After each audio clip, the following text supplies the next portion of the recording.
मरे हुए व्यक्ति का फिर से जीवित होना।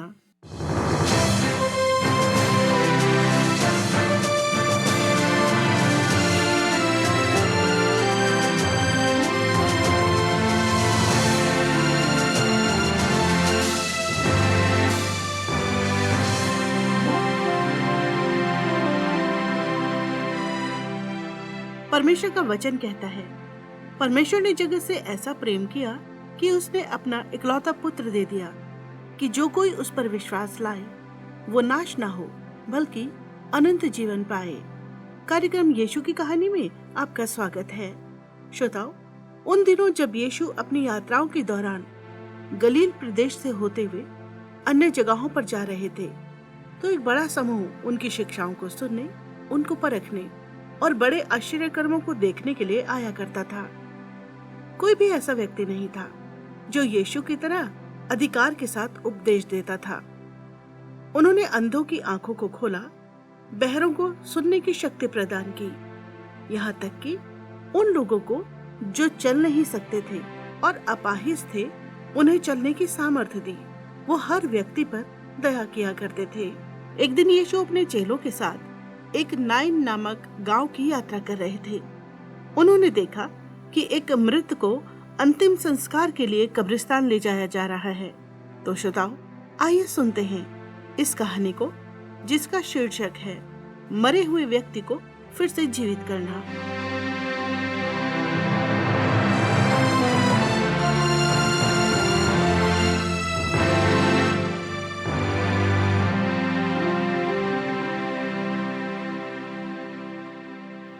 करता हूँ मैं तेरी चिंता, तू क्यों चिंता करता है। करता हूँ मैं तेरी चिंता, तू क्यों चिंता करता है।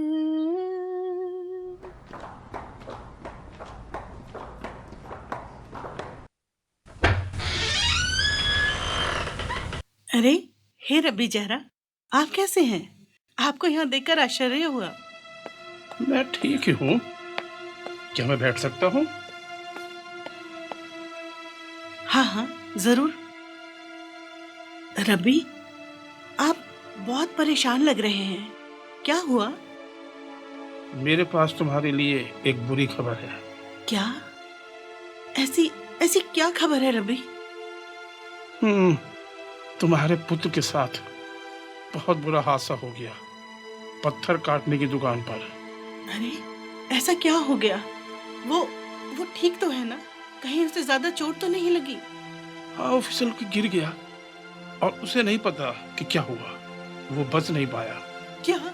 नहीं नहीं, ऐसा नहीं हो सकता मेरे बेटे के साथ। मैं अकेले कैसे रहूंगी उसके बिना? हम तो इस जगह से जाने वाले थे। हेजल अपनी दुकान में व्यापार शुरू करने वाला था। मैं क्या करूंगी उसके बिना? मुझे क्षमा कीजिए। मैं जानता हूँ कि तुम्हारे पति के मरने के बाद तुम किस प्रकार कठिनाइयों में अपने पुत्र के साथ जीवन काट रही थी। मेरा बेटा बहुत समझदार था। अपने पिता के मार्ग पर ही चल रहा था और पत्थर काटने में माहिर होता जा रहा था। उसके पिता की मृत्यु भी उसी दुकान पर हुई थी। हाँ, मुझे अच्छी तरह याद है। तुम्हारा बेटा बहुत ही होनहार लड़का था। लेकिन परमेश्वर ने मेरे साथ ऐसे क्यों किया? उसने मेरे बेटे को क्यों मुझसे छीन लिया?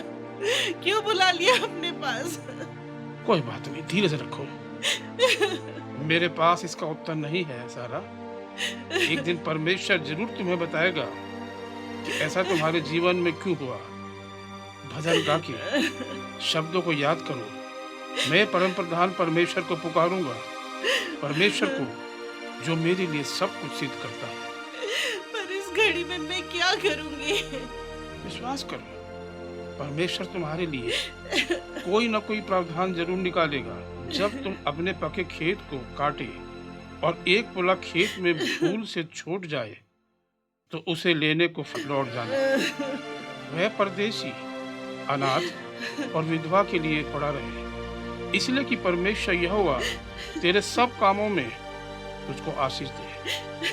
जब तू अपनी जलपाई के वृक्ष को झाड़े, तब डालियों को दूसरी बार न झाड़ना, वह परदेशी, अनाथ और विधवा के लिए रह जाए। जब तू अपनी दाख की बारी के फल तोड़े, तो उसका दाना दाना न तोड़ना, वह परदेशी, अनाथ और विधवा के लिए रह जाए।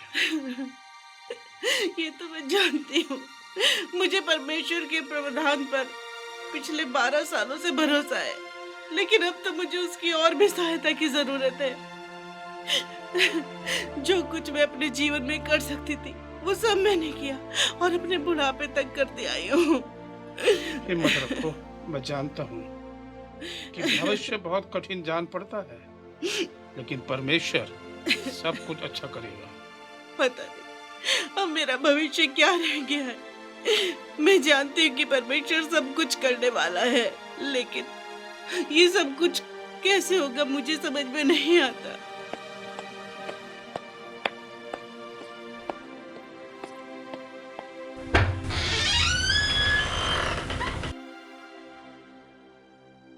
परमेश्वर तुम्हें सब कुछ देगा। वो विश्वास योग्य परमेश्वर है और वो तुम्हें कभी नहीं छोड़ेगा। मूसा ने कहा है, इसलिए जान रख कि तेरा परमेश्वर यहोवा ही परमेश्वर है। यह विश्वास योग्य ईश्वर है जो उससे प्रेम रखते और उसकी आज्ञा मानते हैं। उनके साथ वह 1000 पीढ़ी तक अपनी वाचा का पालन करता और उन पर करुणा करता रहता है। हाँ, मैं जानती हूँ वो सब कुछ करने की सामर्थ्य रखता है, लेकिन इस घड़ी तो सब असंभव लगता है। परमेश्वर तुम्हें आशीष दे। तुम्हारे साथ मेरी प्रार्थना और सहायता हमेशा के लिए है। धन्यवाद रब बेचारा। हे परमेश्वर, मैं अब क्या करूंगी अपने इस जीवन में, और इस बुढ़ापे में मैं अकेली हो गई हूँ। हे परमेश्वर, मेरी सहायता कर और अपने वायदों को पूरा कर, जिसमें तूने मुझे कभी अकेला नहीं छोड़ेगा कहा है। आमीन।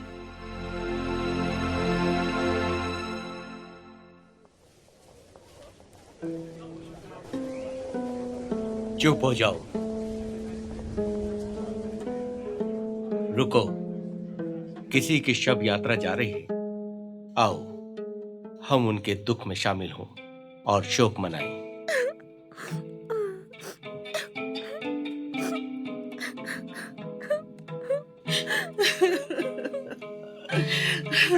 वो देखो उस बूढ़ी स्त्री को जो अकेले चल रही है। यही विधवा उस लड़की की मां लगती है। उसको वो दफनाने जाते हैं। हे स्त्री, मत रो। सब कुछ ठीक होने को जाता है। मैं तेरी मदद करने आया हूँ। लेकिन कैसे? ये सारी चीजें कैसे ठीक होंगी? इस दुनिया में मेरा सिर्फ एक ही बेटा था, वो भी इस धरती पर है। एक ही तो आशा थी मेरी, वो भी खत्म हो गई है। अब तू देखेगी कि मैं तेरी कैसे सहायता करता हूँ।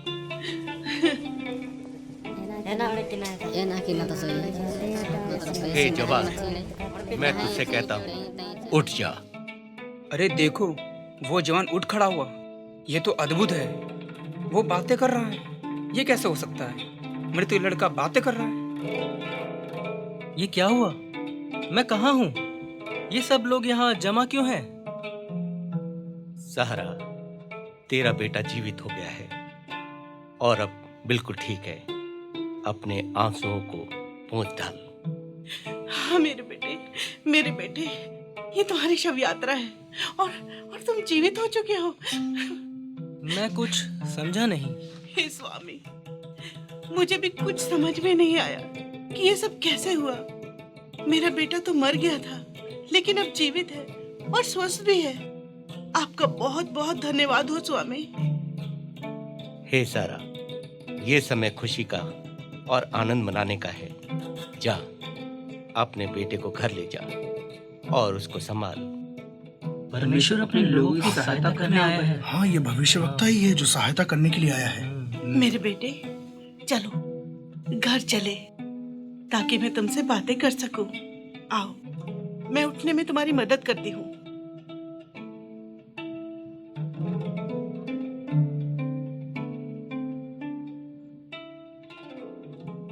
श्रोताओं, कार्यक्रम को सुनने के लिए आपका धन्यवाद। कुछ ही क्षणों में आप यीशु की कहानी को फिर से सुन सकेंगे।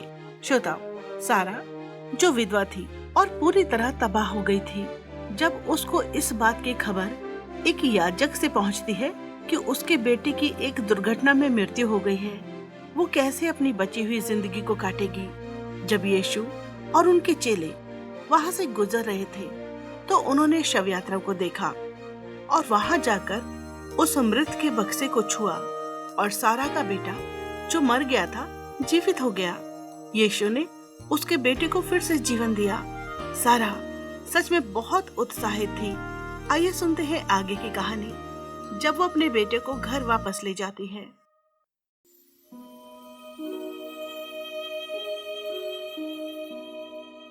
हेलेज, क्या तुम अब अच्छा महसूस कर रहे हो बेटा?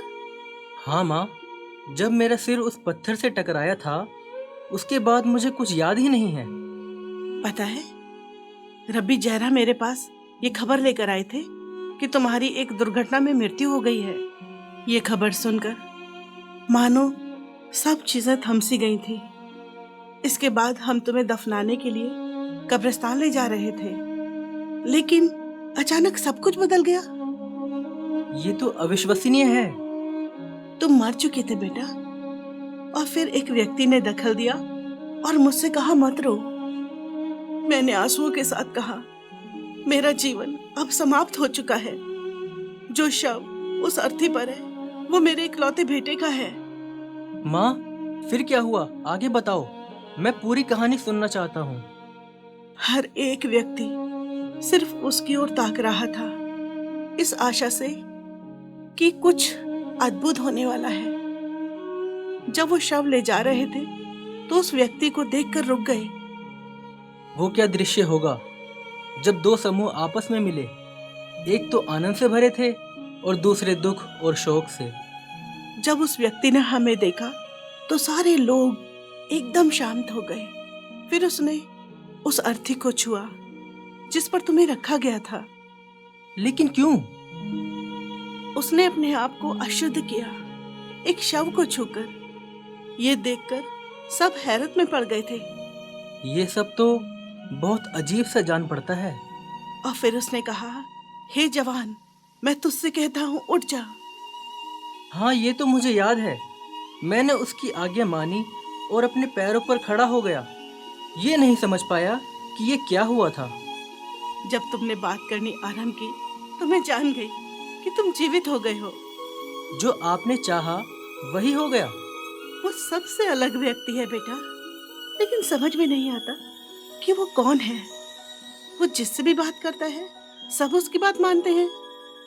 मैं भी समझ नहीं पाया कि आखिर वो कौन है और वो कहाँ से आया है। हाँ, हमें उसके विषय में और खोज करने की आवश्यकता है। माँ, मैं बाजार जाता हूँ और देखता हूँ कि वो कहाँ है। हाँ बेटा, अपना ख्याल रखना।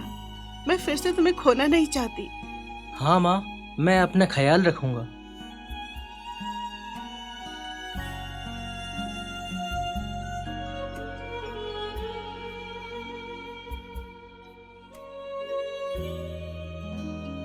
मृत्यु की रस्सियां मेरे चारों ओर थी। मैं अधोलोक की सकेती में पड़ी थी। मुझे संकट और शोक भोगना पड़ा। तब मैंने यहोवा परमेश्वर से प्रार्थना की, हे परमेश्वर, विनती सुनकर मेरे प्राण को बचा ले।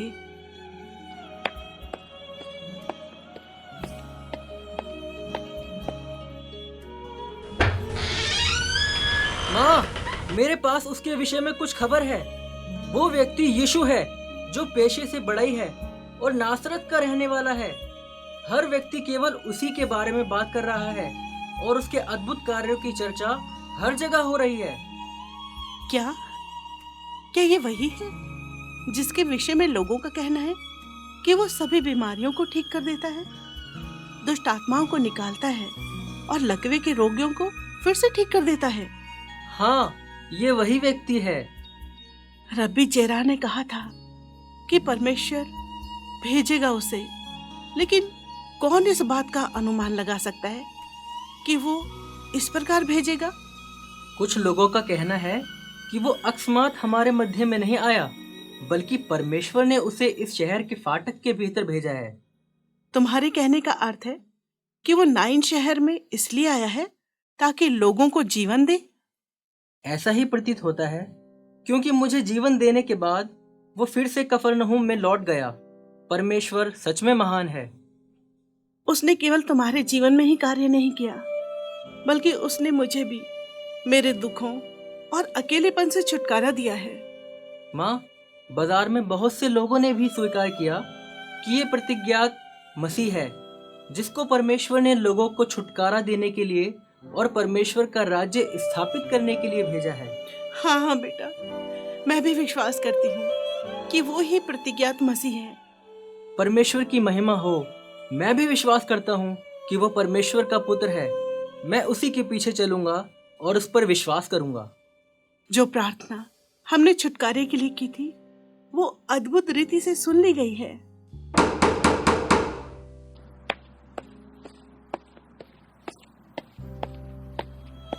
हे रब्बी जहरा, नमस्कार। अंदर आइए। जो खबर मैंने तुम्हारे विषय में सुनी वो सत्य है। तुम तो जीवित हो उठे हो। परमेश्वर की महिमा हो। मैं जीवित हूँ। आइए, यहाँ बैठिए। सारा नमस्कार।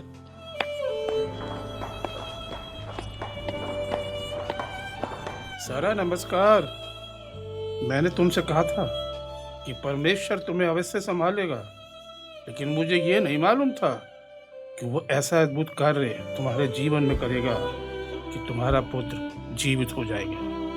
हमने तो उसके बारे में सिर्फ इतना ही जाना था कि वो यीशु है, जो पेशे से बड़ाई है और नासरत का रहने वाला है। मैंने इस व्यक्ति के बारे में बहुत कुछ सुना है। मैं अवश्य ही इससे एक बार जरूर मिलना चाहूंगा। हे रब्बी, मैं चाहूंगी कि आप उससे अवश्य मिलें।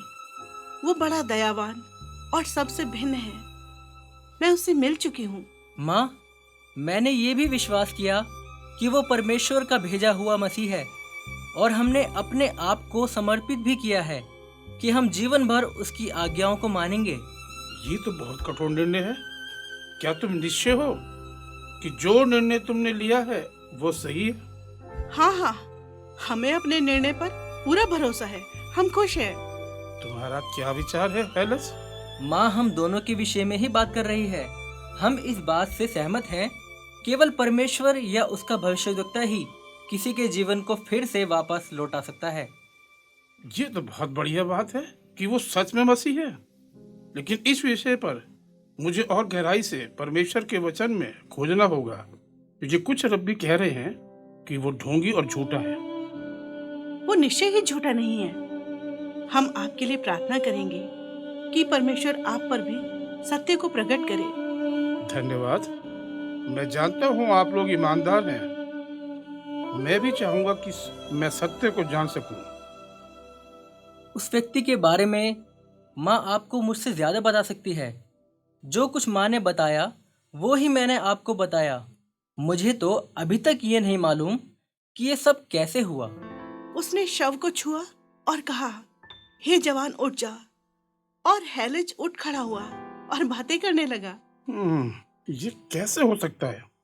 जो कुछ भी उसने किया उसमें कोई फरेब नहीं था। मैंने खुद अपनी आंखों से देखा है। मुझे खोजना पड़ेगा कि उसने ये कैसे किया।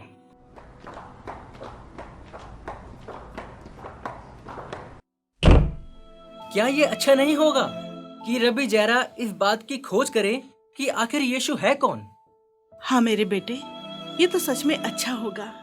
और हम परमेश्वर से प्रार्थना करेंगे कि वो रब्बी के मन में भी ये डाले।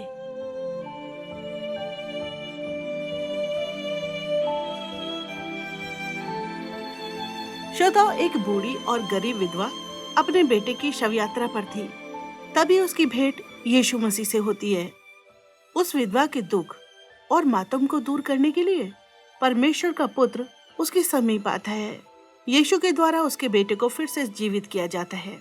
हमारे जीवन में भी ऐसा समय आया होगा जब जीने की कोई आशा ना हो और हमारे प्रिय जिसको हम प्रेम करते हैं उसके द्वारा सब कुछ बर्बाद कर दिया गया हो। यीशु हमारी समस्याओं को जानता है और हमारी प्रार्थनाओं का उत्तर भी देता है। उसके पास सामर्थ है, यहाँ तक कि उसके पास मृत्यु पर भी अधिकार है। परमेश्वर का वचन कहता है, बिना लहू बहाए पापों की क्षमा नहीं। यीशु ने हमारे पापों के लिए क्रूस पर जान दी, जबकि उसकी जगह हमें मरना था। संत पौलुस लिखते हैं, पवित्र वचन के अनुसार मसीह हमारे पापों के लिए मरा, वो गाड़ा गया और तीसरे दिन मृतकों में से जी उठा। यीशु कब्र में नहीं रुके, बल्कि हमेशा के लिए जीवित हो उठे। अब हम अपने हृदय की गहराइयों से प्रार्थना करने जा रहे हैं। आप इस प्रार्थना को ध्यान से सुने और अपनी व्यक्तिगत प्रार्थना बनाएं। प्रिय परमेश्वर, आपका धन्यवाद हो कि आपने अपने पुत्र यीशु को हमें दिया।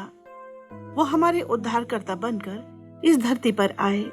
आपका धन्यवाद हो कि यीशु के पास ये अधिकार है कि वो हमारे पापों को क्षमा करे। और प्रिय परमेश्वर, आपका धन्यवाद कि जब हम आपके पास आते हैं तो आप हमारा स्वागत करते हैं। आमीन। श्रोताओ, इस प्रार्थना को करने के लिए आपका धन्यवाद।